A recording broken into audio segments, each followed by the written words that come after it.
Okay.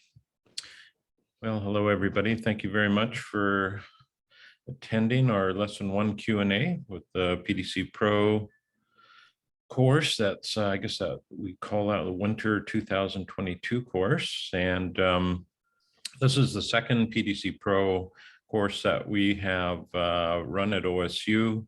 And the first one is actually still underway. It's halfway through, but so far so good. It's been a really good experience for both instructors and all the students to date, and really look forward to interacting with all of you over the next 20 weeks. This Zoom Q&A portion of the course is a bit of a bonus compared to the regular PDC program that we've been running for a number of years. It did not have the Zoom component to it. So even though there was some good interaction online, this is certainly a lot,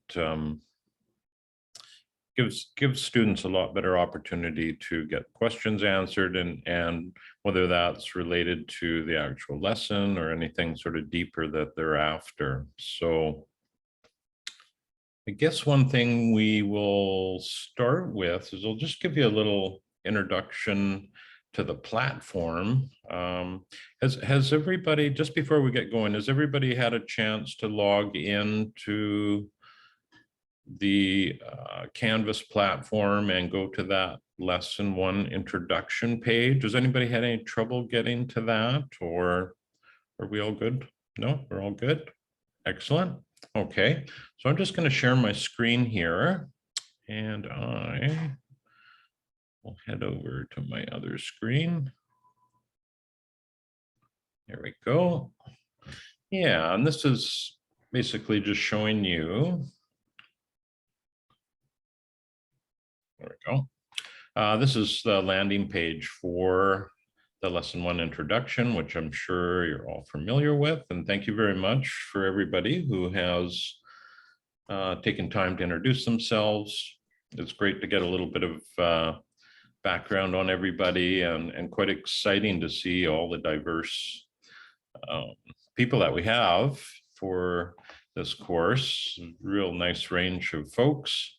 And I guess the one thing I was going to just show you is I found when I started instructing this course, it took me a little bit of time to actually get used to the platform. So I'll give you a little bit of a lowdown on what I've learned with this, and it might expedite your knowledge of it.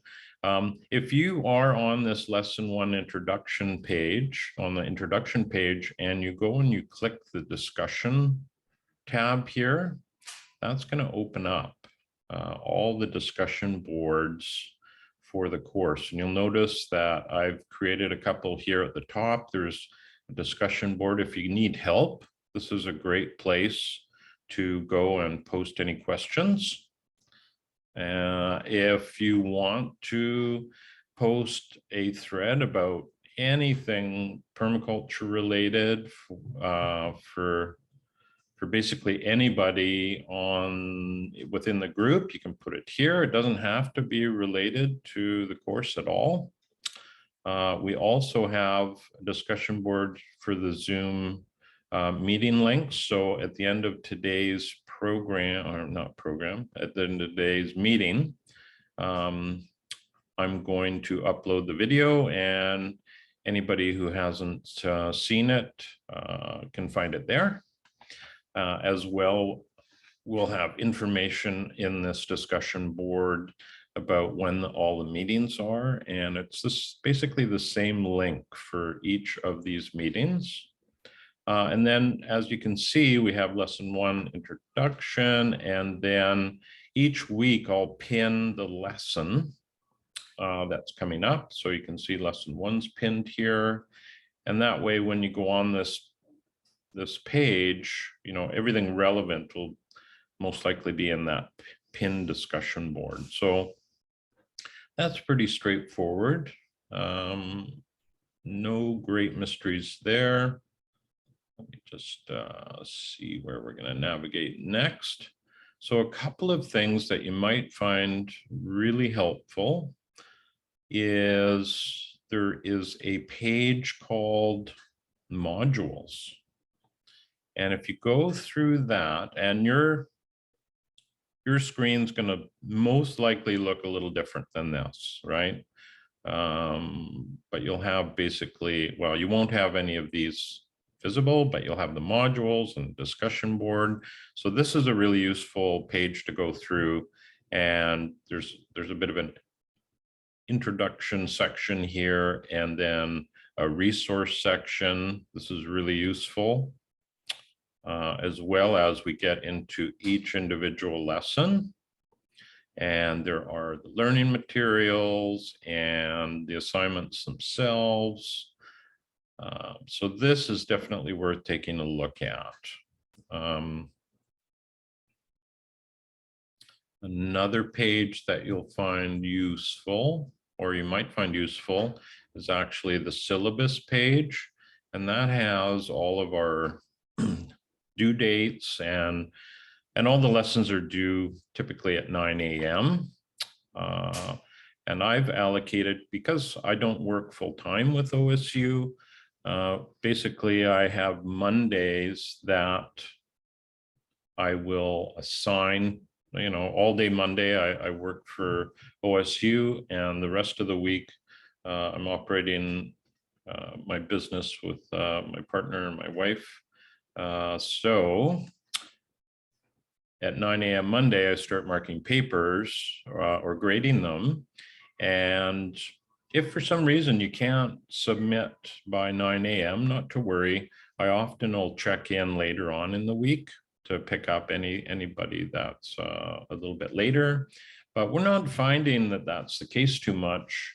With the previous course, the regular PDC, all these assignments are due on Mondays. So you have 1 week between assignments. And with some of these, that's quite a bit of work to pack into a week, especially if you're working and you got a family to deal with.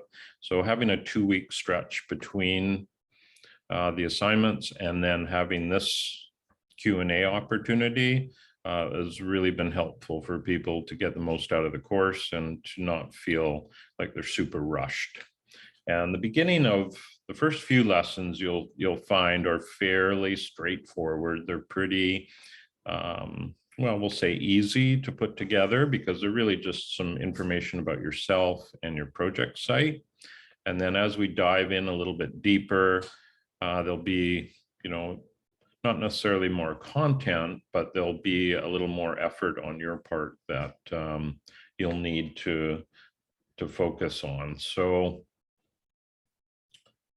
let me just take a look at lesson 1 here. And actually, maybe before I do that, let's take a look at the template. So ideally, this is what everybody should be downloading for to place your work within.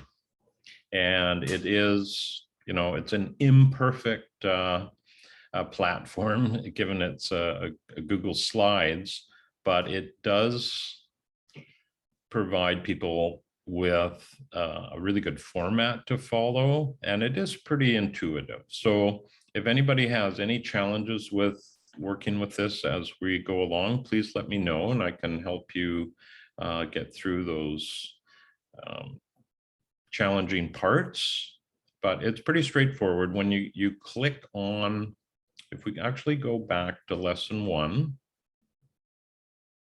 you'll notice that at the top, there is a link here for the template. And if you press that, you're going to get this document here. And then what you want to do is you want to save a copy or make a copy of the entire presentation. And then it's going to ask you to rename it. So most people put their name in there, and then they just save that, and it takes a few seconds to work its way onto your Google Drive. And then this is now set up so that you can add to it and edit. Okay, so this is pretty straightforward, and there's been a huge amount of work that went into this template file, and it's been a really positive addition to the course, because when we're all said and done and you've finished the course and you have, you know, this really large amount of information about your project site, you know, it's quite an amazing little piece of info that, you know, whether it's your home or a friend's project site or just someone you don't know, you know, this gives you a really good template to follow for the future. So there's a lot of information in here. And we have found that this has been really, really helpful for most people. So when you go and start with your lesson 1 work and you're looking at your personal survey and you're going to fill in all this pertinent information, you will want to post this to the relevant discussion board. So if we look at lesson 1 discussion board, to do that is pretty easy. For those who aren't familiar with Google Documents, what we're going to do is go up to this button here, and you can see right now that this document is private to myself only. But if we push on that, we're going to get a box that shows up. And if we click down here, we can set the permissions for the document. So often just having it viewable, that's great. Some people will allow comments, and that's completely fine. I wouldn't allow editing. That opens up a potential can of worms. But just having it on viewing is great. And then you just basically copy that link and go into the lesson 1 discussion board. And let me see, we can, you know, basically just post that right in. Or you could say, you know, here's my link. And then you could actually just create a link by highlighting the text and pasting that link into there. So that now is, even though that doesn't look great, if we post that, that is now going to be how people are going to see your work and how I'm going to see it as well. So that's pretty straightforward. I'm not going to post that. Oh, there we go. And then of course you say that that is done. And then you're going to do that each week, or sorry, every other week, as you are submitting assignments in the relevant discussion boards, right? So it's pretty straightforward. So we go with lesson 1 and lesson 1 discussion board, and then you're going to take a look at other people's work as well. We want you to, you know, encourage everybody to interact and comment on other people's work. And it actually, you might find it's, you know, a really interesting part of this course is just seeing what other people do and other people's circumstances. You know, some people are going to be in urban locations. Others are most likely going to be on farms or agricultural. So it's really interesting to see everybody's context and what they're dealing with. Yeah, what else were we going to look at? So we looked at the syllabus and the modules. Yeah, the other thing I was going to just let you know, if we go back to the discussion board here, and we look at that Q&A page, you'll see that there's a Google document that's linked here. So if you find you have a question that pops up and you know you're fine waiting for the Q&A meeting, you don't need it urgently, you can pop it in this document here. And then when we have our relevant Q&A meeting, any of the questions that are on here get priority. Those are the first questions that we're going to look at. And then we'll certainly take any from the floor, right? Anybody who's at the meeting. So often, if you can't make a meeting and you'd like a question answered, this is a great place to put it. And it will definitely get looked at. Alternatively, of course, there's the Q&A discussion board if you need to know a little bit quicker. And I check in on that a number of times during the week. So if you do post there, you may have to wait a day or so, but that again is a great place to put any of your questions. And let's see, we can get rid of that. Yeah, and I think that's about it for the platform overview. Does anybody have actually what I should do before I ask that is just show you with all of the assignment discussion boards, they're all a little bit different, similar but different. So they're going to have the relevant information at the top here. So with your personal survey, they're going to have these questions that are within the template file, and same with the design site. And then there's relevant, if you have any questions about the design site, there's a Google Doc here you can click on, and it will give you some information about that. Right, so there's a few key things here. You want to be able to visit the site and get to know that. Sorry, there we go, get back to that. Let's see here.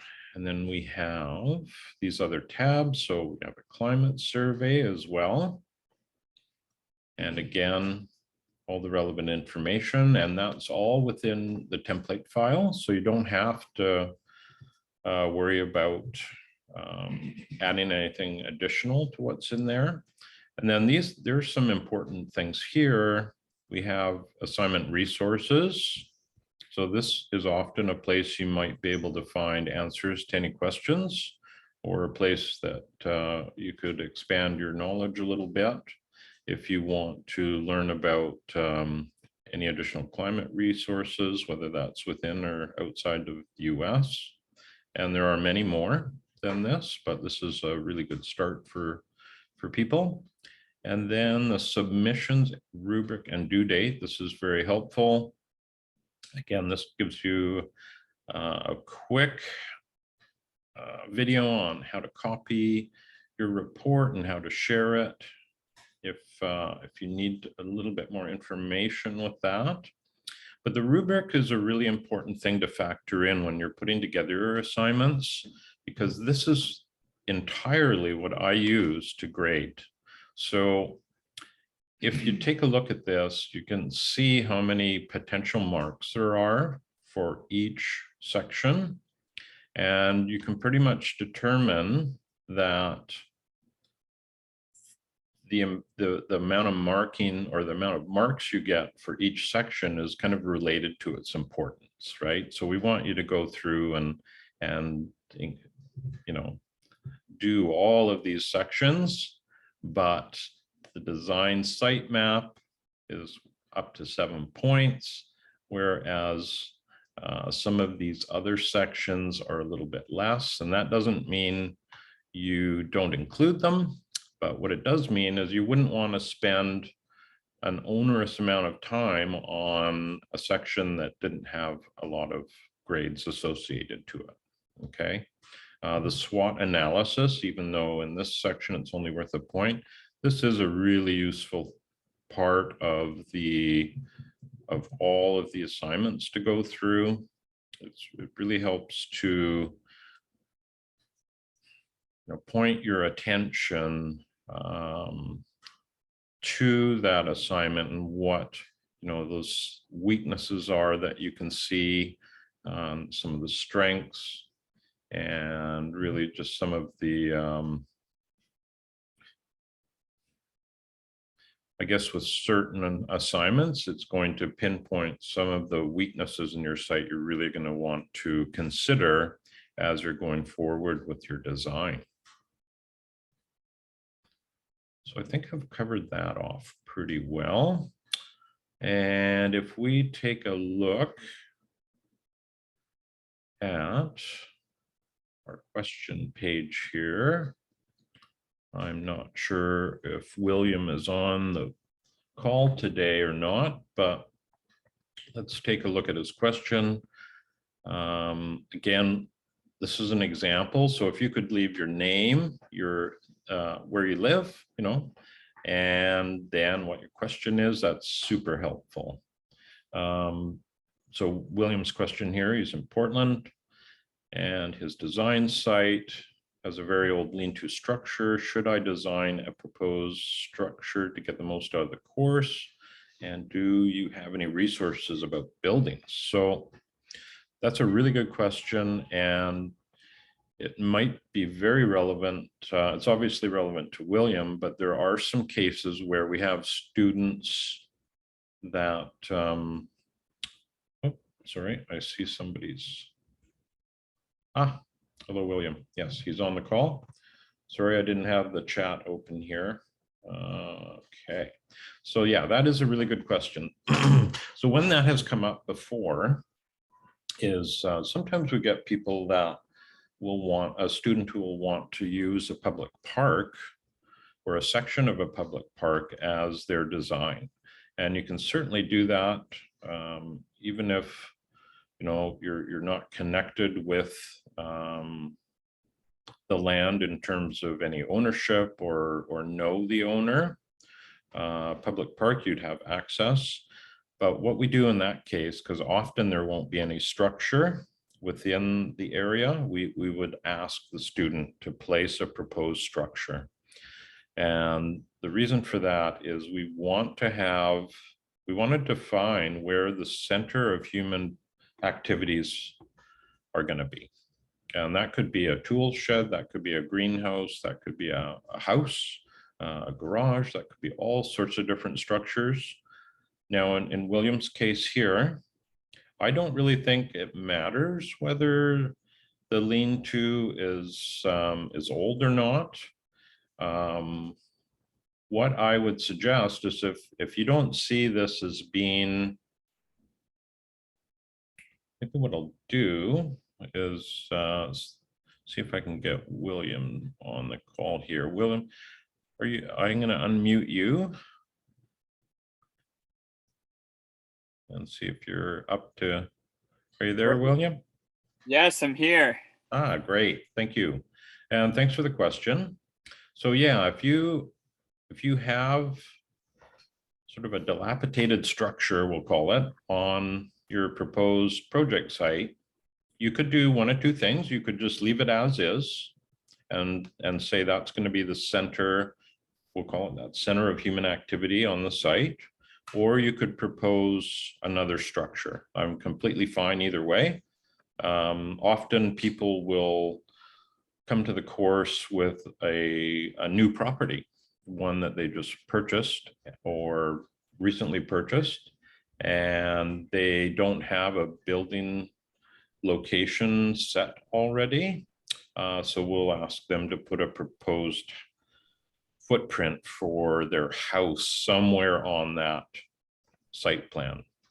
I think that kind of fits with what would be the long-term vision of this property for me. This is a family property that is new to me, and I'm not the sole owner, but my parents' generation owns it.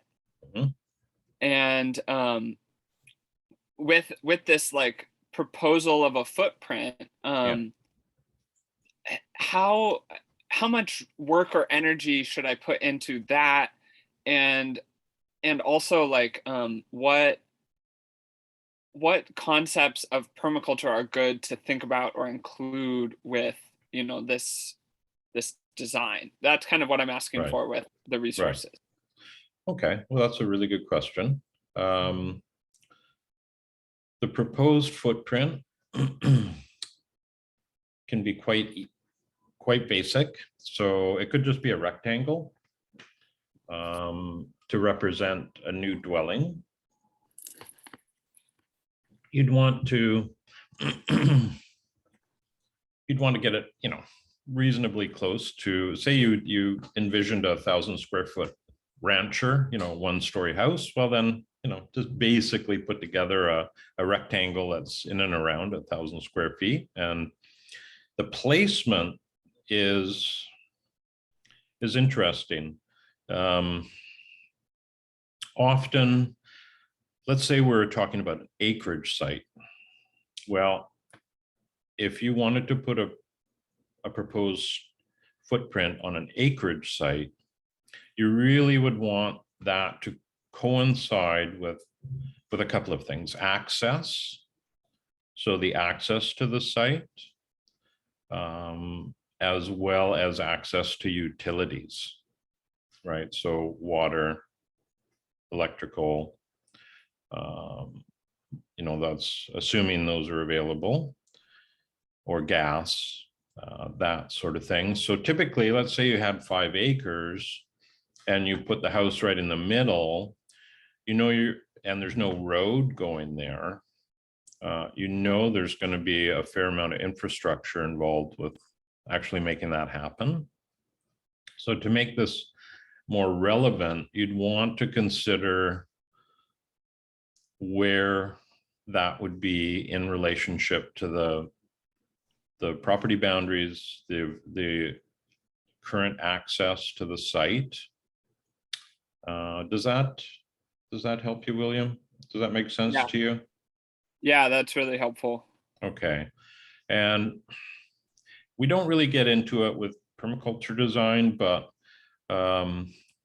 I've been involved with the Regression platform, which is a farm scale training program that Darren Doherty has put together, and it's an online training program. It's sort of well, I've several people have said that permaculture design is the course. Say this course would be sort of like elementary school, and that Regression platform for those interested in larger scale planning is kind of like university. So it's a really deep design program, which is super interesting. And I don't mean to be chatting about that too much on this call, but where I'm going with it is in that program, we look at various components, access being one of them, buildings being another, and buildings could be a house or barn, chicken coop, all sorts of different things. But buildings are given far less priority than, let's say, the soil layer or the water layer. So water, and we're going to see that that's going to become obvious with this course. In week 5, we have the lessons all about water. And when my wife Angela and myself put together designs for people, let's say we're looking at rural or residential, rural or urban properties, that's the very first layer that we look at is water. So that even if you have in your mind, oh, I want to put a garden in this location or that location, it's really wise to give water the priority. It's harder to move water somewhere else on the site than it is to build soil. And that's all part of what's called the scale of permanence. And let me just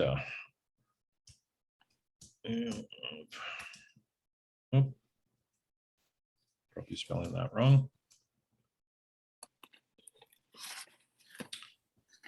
And that's what this is right here, the Yeoman scale of permanence. Some of you may have heard of that, others may not have. The Regression platform that I'm learning and working within is based somewhat on this. So what it is just as it says, it's a scale of permanence. So if we look up here at climate, it is the most difficult thing to change. So if you were now saying that, humans have done a really good job of shifting our climate. We're already having an impact on that. But if we're looking at a land design, this is the hardest to change. Next would be land shape. So you can imagine if you had a rolling site, rolling hills on a site, and you wanted it flat, that's an enormous amount of work and it require a huge amount of effort. So then we go to water, and then roads, trees, structures, and look what is last. Soil, right? So that doesn't mean it's not important. It just means that these need to be given higher priority in order for your design to be the most effective. Let me just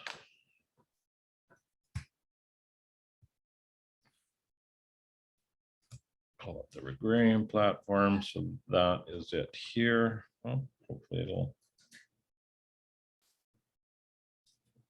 fuzzy there. I'm not sure why. There we go. So what Darren Doherty's done is indeed climate, and then there's geography, which really entails building. It entails many things. Part of that is base maps and climate information, and then the water, and then access, and then forestry, and then buildings. So you can see buildings, if you're going to place a building on your site, that most people, when they buy property, figure out where they're going to put their house. But the reality is, to do their site the most amount of justice, they should be considering their water and their access before that. And the access, I'm not going to, as exciting as that course is, we're not going to go there today, but because it's, it's extremely involved. But it's one of those things I think many of you will find out going through this course. When you get to the end, even though it's 20 weeks and you've put out this huge amount of effort, you'll probably find it's just the beginning of your journey learning about land design, even if some of you have been involved with it before. So there's all these amazing tools that are out there, and in my opinion, the Rex or the Regression platform is one of them. It's quite amazing. So that was a bit of a roundabout way of getting your question answered, William, but I would, in this situation, if you're going to place a proposed building, I would really see how it relates to access. So, and part of that, if you look at, say, farms, often farm building of a house within a farm is close to an access road. It's close to the road. You drive by, you see the house, and beyond might be 50 or 100 acres of property, but there may not be much point in placing your house, thousands of feet back off of the road because of the cost of getting all of the infrastructure there. So hopefully that helps you out, William. And if you run into any challenges with that as you're putting your assignment together, let me know, and I'd be happy to point in the right direction. But it sounds like you've got that pretty much nailed. And so there's no. Thank you. That was really helpful. Oh, that's great. Yeah, great to hear. And that's the wonderful thing about these Q&As, is it really does expand on the ability for myself to help people out, because I can share screen. if you really anybody finds themselves in a jam that they can't work through, I'm happy to set up a little Zoom meeting too, and help you through any of that. Just need a little bit of a notice to make that happen, because we've just come off a 4-week break in our seasonal. We usually take 3 or 4 weeks off around the holiday break. So we're just getting back into it, and we've got a pretty full, our plate's pretty full, which is great. But we prioritize all the work with OSU here. So this is a really fun part of my experience. My wife doesn't work in this area, but let me just see what else we could cover today. I think I've gone through the platform and the questions there. Here's another thing that we could look at. This is really helpful too. One thing that I have found very helpful through my career is seeing the work of others. And there was a period of time for about 2.5 years. I was a commercial landscape estimator and project manager for a firm on Vancouver Island here.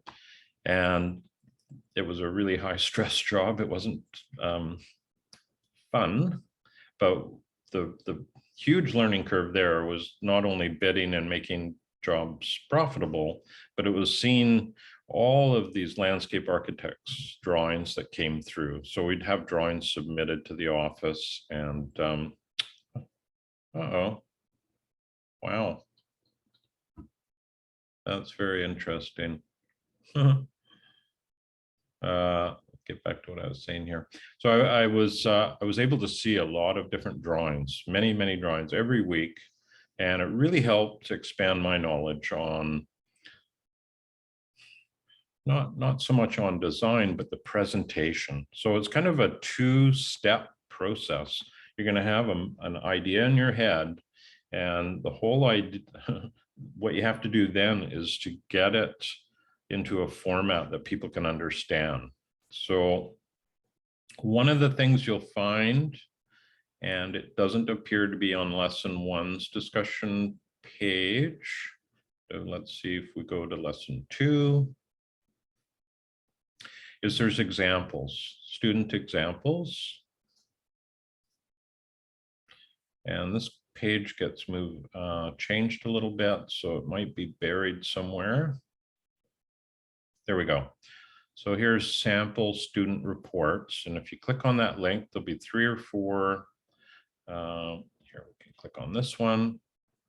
So these will give you an idea of what somebody else has done and what, you may look at this and go, wow, that's it's beautiful that this map was included and the way this was laid out. You may also say, well, I don't really like how that's done. I want to do it differently. And that's, either way is completely fine. But this is a really nice resource for people to take a look at, because these are I think there's 4 case studies that have been highlighted, and they're all unique and they're all really well done. So this, again, is a good resource. If you do get a little stuck and you're not sure what to include, some of these examples will really help you. So if we're looking at lesson 1, for instance, we go through the personal survey, and that is quite straightforward. There's no mysteries there. And then the climate survey is really important. I would encourage you to do as much of this as possible. And just to let you know, some of the key things that we're going to need is your average annual rainfall. And that can be in millimeters, or it could be in inches. It doesn't really matter. So here you go, average precipitation. And here it's shown throughout the year, but we want a total as well for the whole year. And we also want to find out the record 24-hour rain event for your area. And that can be a little bit tricky to find. But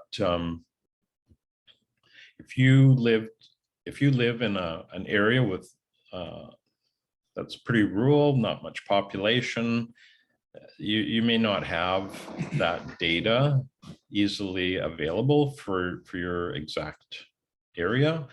So in that case, what I would suggest is you look outside to the nearest populated or more densely populated vicinity or area and see if you can grab some data from that. So that's because that's an important number, and that'll become obvious in week 5 when we're looking at water and we're trying to calculate how much water could potentially hit the site, hit your project site in an annual basis, as well as that 24-hour rain event. And the 24-hour rain event is very helpful because your water design should be geared towards handling a surge, right? So a surge of water that comes in. You could also pretty safely design beyond that. I know where I live, the record 24-hour rain event is around 90 millimeters. So it's getting close to that 4-inch mark. I've seen some students that have been sort of 6-inch and 8-inch, really depends on the location.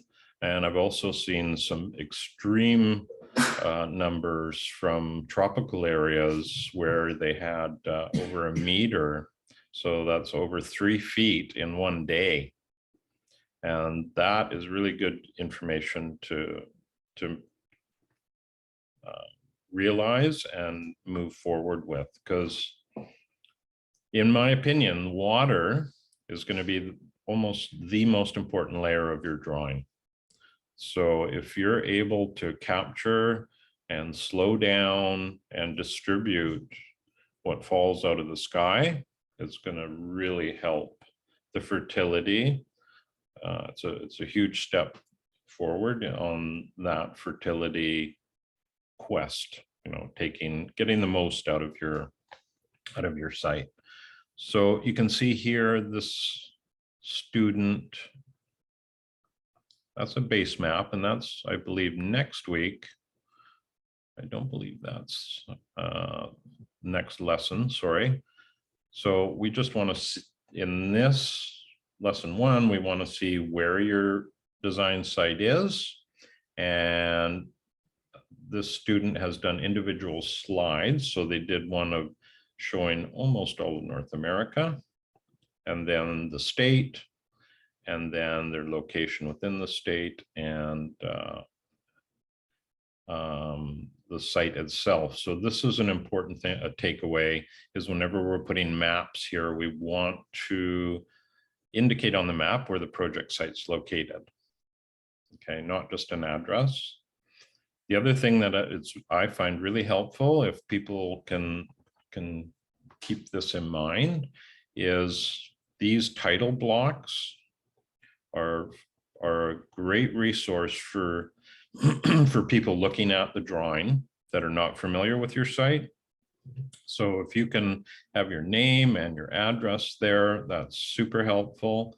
And then with this student, they've included coordinates, and that is really nice. So what I often will do is I'll fire up Google Earth, and I'll just copy and paste those coordinates, and I can zoom in and take a closer look at where that site is. And that becomes more important as we get to week 5. So if you're able to get into the habit of creating a title block that's consistent with each of your design sheets, that will, that's just really helpful for myself, and it will be really helpful for any students that are looking at this. Okay, and so that, I'm not sure where this, there's the base map, and that is the next week we get into that. So you don't have to worry about that today for sure, but after you've submitted on next Monday, by next Monday, then you'll be diving into the next lesson, and that's when we're going to get into base maps. And we won't go there today, but this, again, this is one area where you do want to put in as much effort as you can. And when I say that, I don't mean by colorizing the drawing and putting fancy symbols there. That's not what I mean. What I do mean is just documenting the site as best that you can. So if you have, the better your site or your base map is, the easier the rest of the process is going to be for you, because you're virtually going to overlay each design layer on top of that base map. Okay. So that, and in this case, this person has got, well, fiber optic cable. That's nice. But they've done a good job of showing where the infrastructure for the house is coming in, and whether that, I don't think they've indicated, this would be below ground, this might be above ground. And then some of the other symbols here are within the legend. And as you can see, just kind of look to the right in the legend and look at the map, and it's pretty easy to determine what all of these elements are, as well as water flow. So this is a well done base map, and this student would have had a much easier go as they were moving forward in the course. So that is definitely something that I would recommend. Doing the best job you can, and it doesn't have to be color. It could be, certainly black and white is completely fine. As we go through the course, adding color is a bonus. It makes it, you know, the drawings sort of come alive, but you don't have to do that. And everybody's going to have different levels of proficiency with using a computer. So again, if you find that this is just too difficult and it's taking too much of your time to figure out how to get your base plan on the computer, feel free to draw it on a piece of paper. It could be, most people would use a grid paper, right? Feel free to do that and just take a picture or scan it, and then you can place that within the slide. So again, a lot of people find it difficult to pick up some of these computer skills, and we don't want you to be spending all your time doing that. We'd rather you learn the design sequence here and this whole process. And then over time, you know, those skills, if you go on to do other design work, those skills are going to increase for you, right? Just with practice. So if I went and looked at the first design I ever did, and I looked at one I've done 25 years later, I mean, there's, you know, a fair bit of difference between the two, as you can imagine. And that just all takes time to develop. So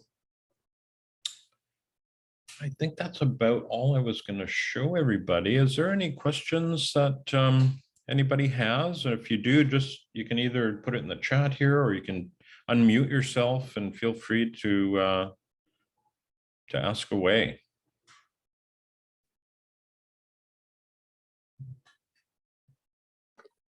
Hello. Hi. I'm curious which program was used for this particular design? That I couldn't tell you. That's a good question. If you're looking to use a computer, well, we'll call CAD or a computer aided, there's a few routes you could go with at this stage. There's Illustrator. I know a few folks that have used that. There is SketchUp, which is really, more, it's really a 3D. It's known for its 3D abilities, and I'm not sure if that's free anymore. If we take a look at our resource page here.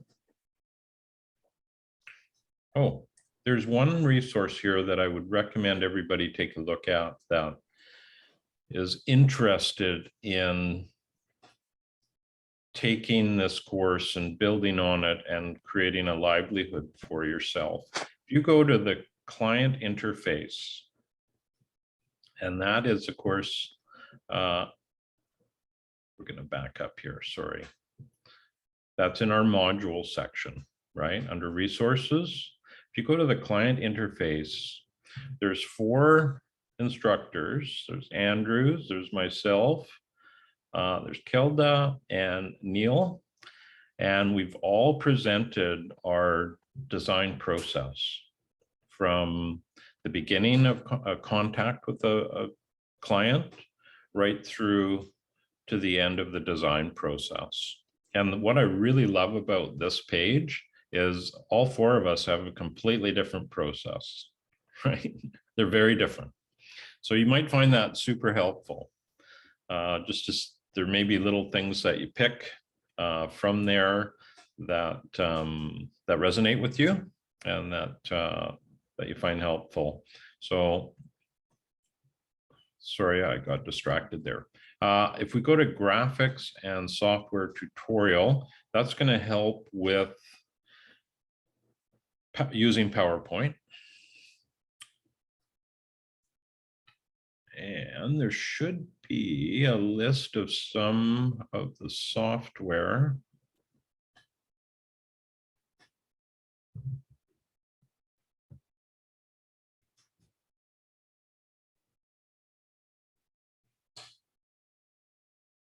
Okay, well, it's not there. It used to be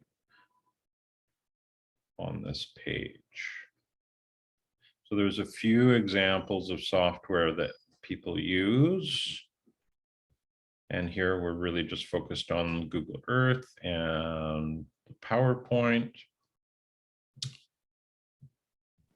If you had to recommend one software program just for a beginner, would you have a preference there? Yeah, I would, and it's kind of depending on what hardware you have. So, if you do you have like an iPad or anything like that? I don't really have anything. Okay, no. So is it a PC or a Mac? I have a crappy Chromebook that I'm not sure is going to get me through the course, so I might have to find something else. Okay, because I guess it would be, I would almost encourage you to look at doing it by hand if you feel that you're comfortable with that. There's a lot of advantages to that at this stage, because otherwise you go into that rabbit hole of learning how to operate a software you're not familiar with.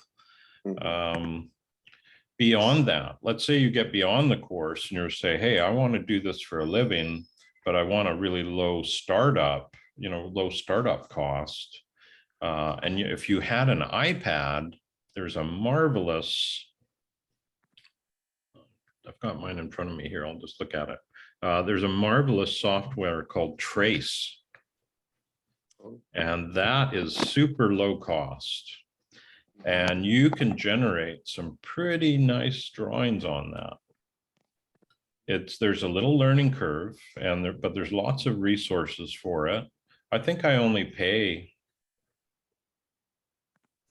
I don't know, I think it's like $10 a year or something. It's ridiculously low.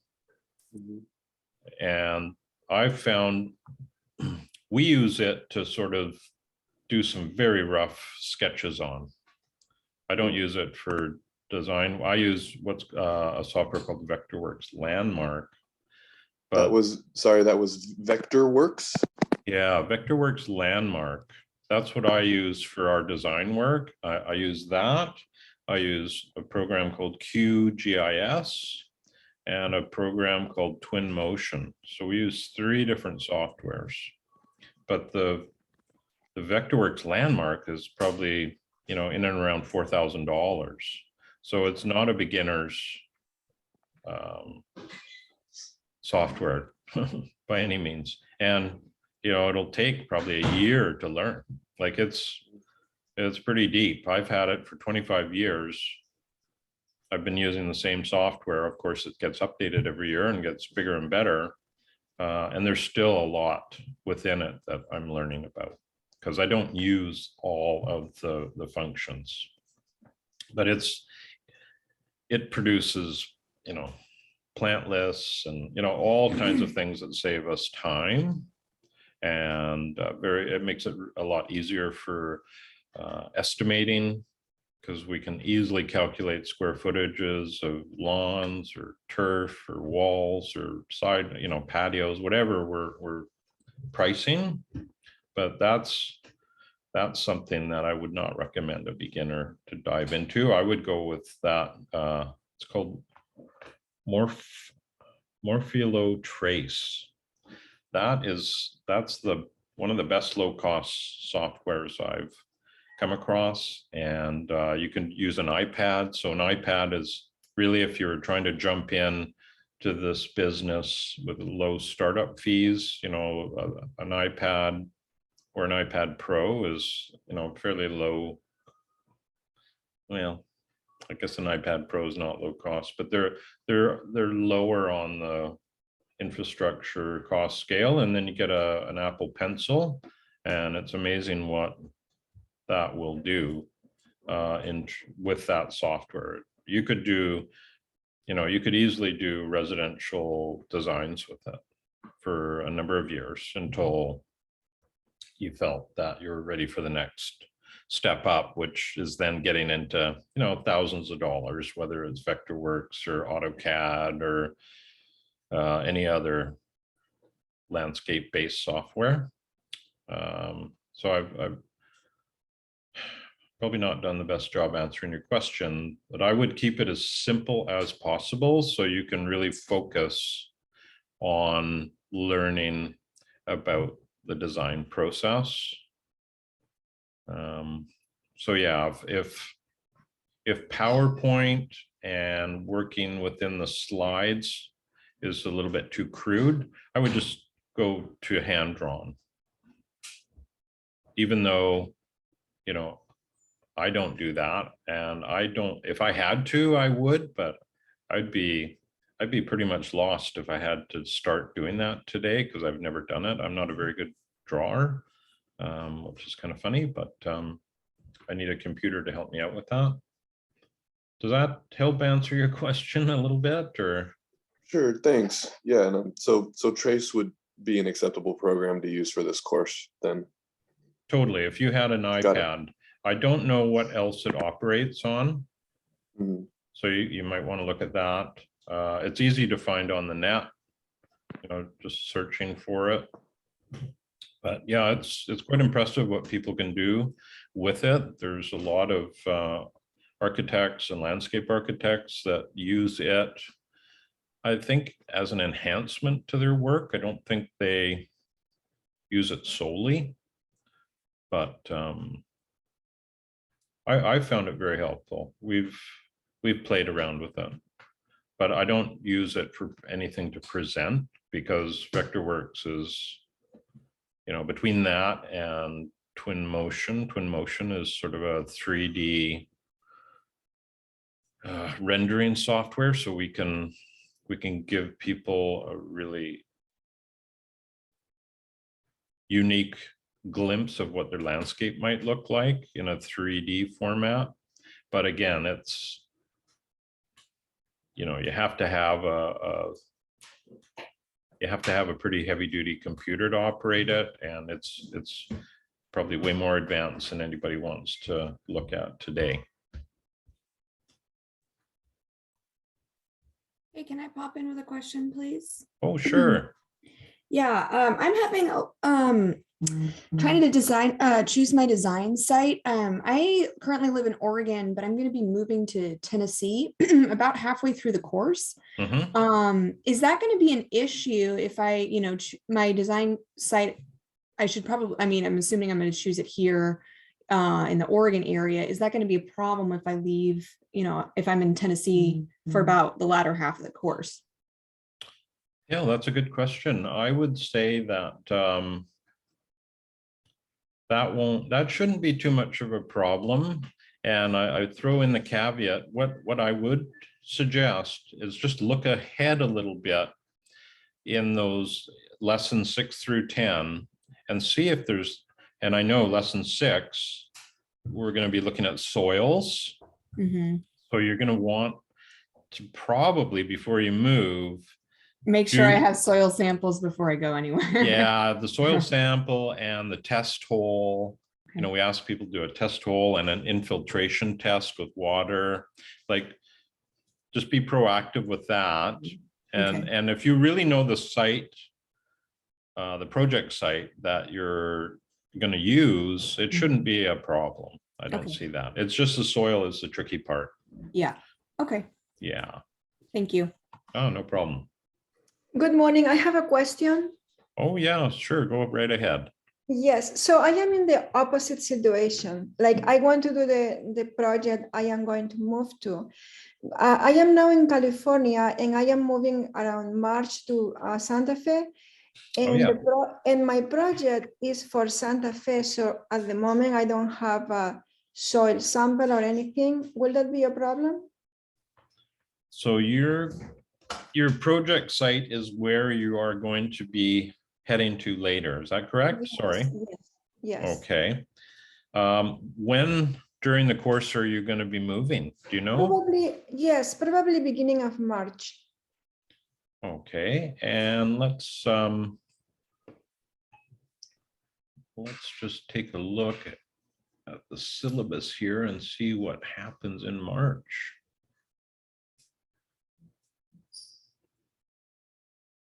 Yeah, so we'll be, so you would like to use that site. Are you familiar with it? Like, do you have photographs of it? And if I have some photos and I have people who can send me photos.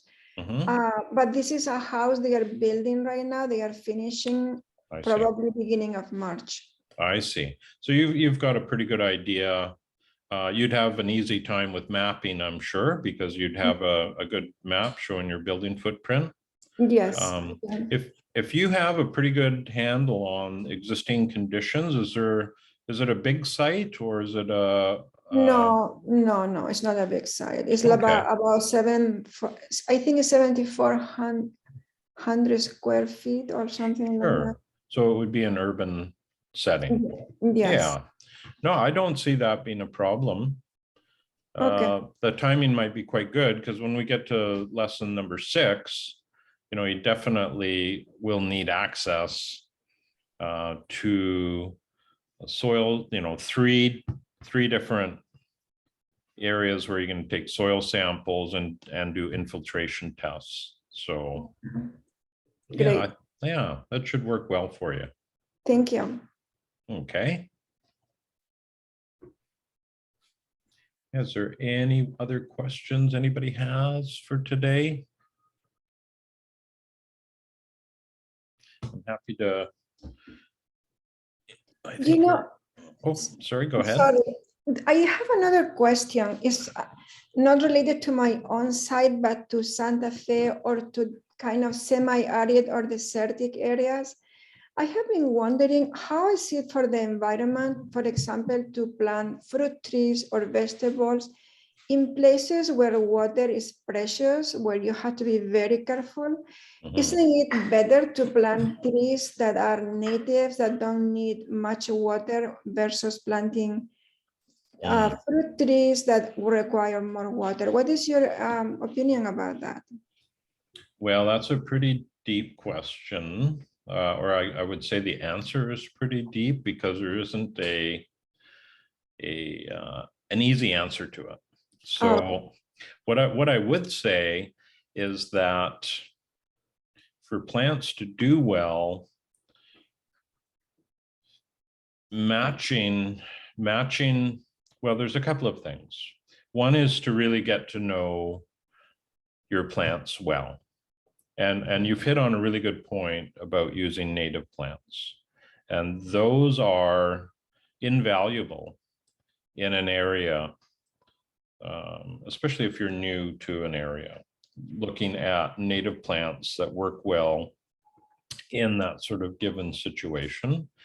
But during the course, what I think you'll see is between managing on-site water as effectively as we can, and often that's using rain gardens or swales or assisting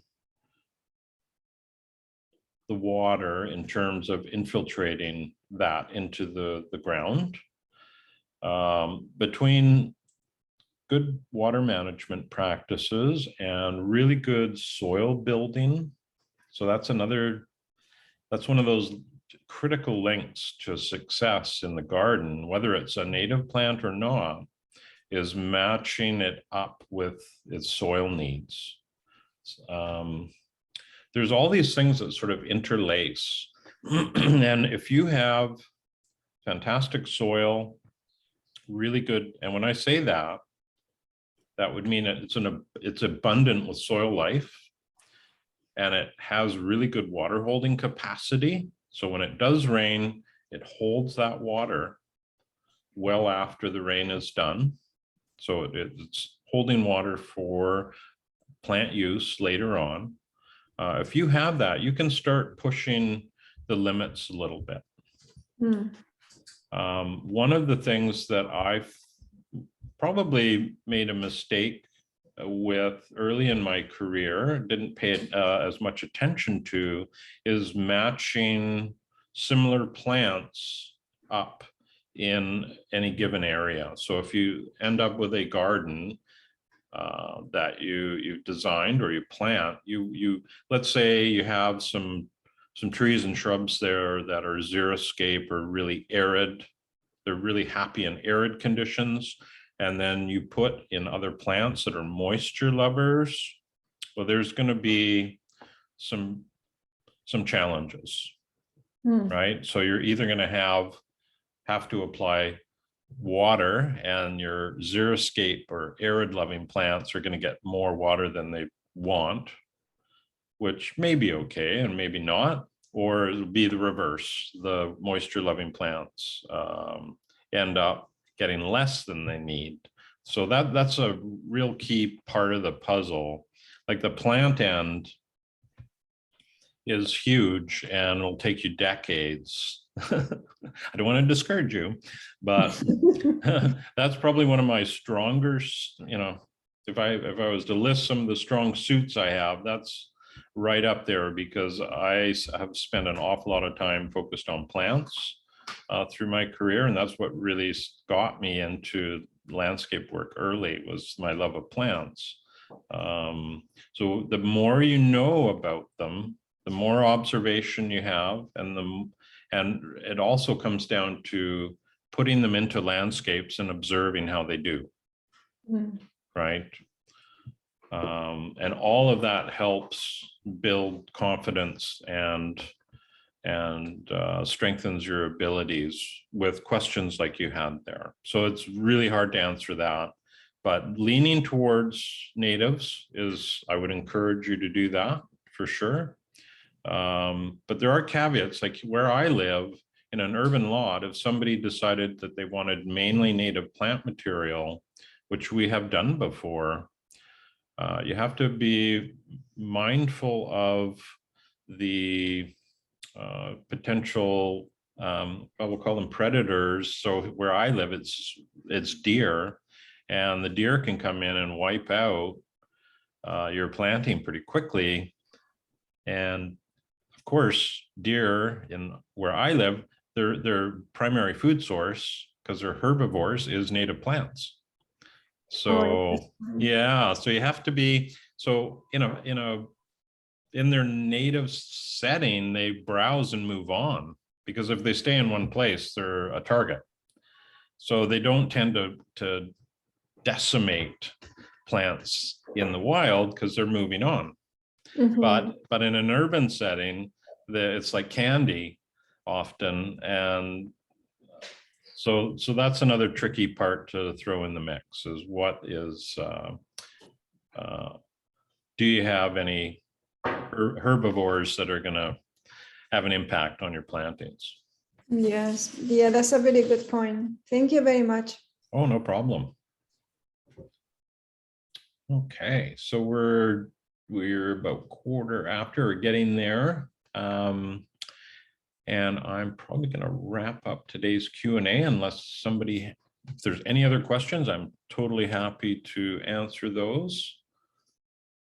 And if you find you have any questions after today, you know, don't hesitate to contact me through the inbox icon here, right? Just click that and send me a note, and I will get back to you as soon as I can. Or, of course, you can put it in the Q&A discussion board, which I will bring up here again. So that's the help discussion board, not the Q&A, sorry. You can post any questions you want up there, and I do keep my eye on that. So even if I don't have a lot of time during the day, I'll pop in and see if there's anything that's listed here. Yeah, but that's great. Thank you very much, everybody, for taking time to be part of the meeting today. And I really look forward to seeing everyone's first assignments next week. And if there are no other questions, I will call it a day. So. Thank you very much. Oh, you're welcome. And thank you again. And everybody have a great week. And again, if you do get stuck, there's lots of resources. So not to worry, we're here to help you out if you can't find an answer to your question within the platform here itself. So, okay, so you take care, and we'll see you next week.